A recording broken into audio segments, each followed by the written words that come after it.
ایت نام کے ایک خوبصورت ہرے بھرے گاؤں میں ایک نہایت ہی خوبصورت اور رحم دل لڑکی رہتی تھی جس کا نام ٹام تھا۔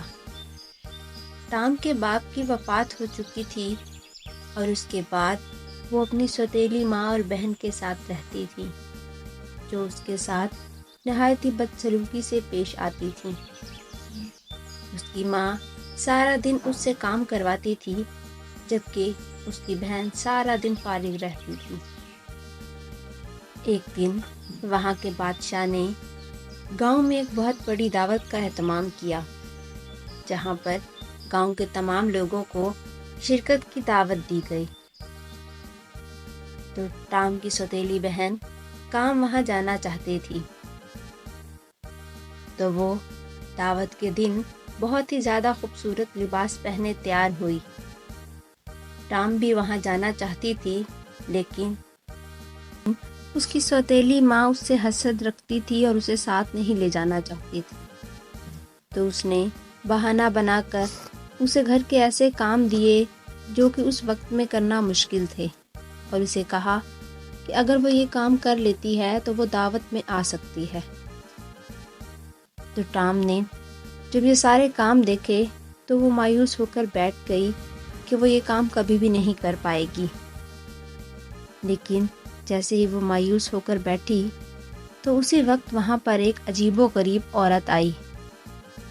اس بوڑھی عورت نے ٹام کی مدد کی اور اس کے ساتھ وہ تمام کام کروا دیے۔ ٹام اس کی بے حد شکر گزار تھی اور شکریہ کے طور پر اس نے اپنے پاس موجود ایک خوبصورت جوڑا اس بوڑھی عورت کو دیا۔ بوڑھی عورت اس کی اس سخاوت پر حیران ہوئی اور اسی لمحے وہ ایک نہایت ہی خوبصورت پری میں بدل گئی۔ اس بوڑھی عورت نے ٹام کو ایک نہایت ہی خوبصورت جوڑا دیا جو کہ شاہی دعوت میں پہننے کے لیے بہت ہی زیادہ خوبصورت تھا۔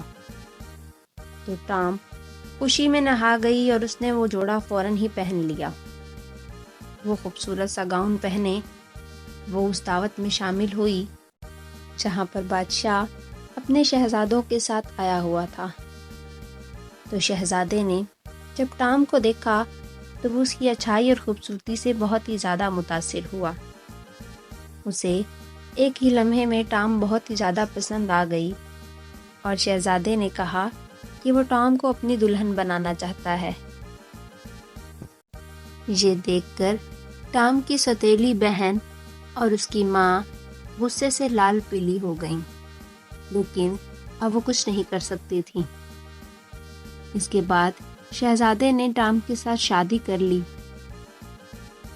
اور ان کی شادی کا جشن پوری ریاست میں نہایت ہی دھوم دھام کے ساتھ منایا گیا اور یوں ٹام کو اپنی صبر اور اچھائی کا بہترین پھل ملا۔ اور اس کے بعد وہ وہاں محل میں ہنسی خوشی سکون کے ساتھ اپنی زندگی گزارنے لگی۔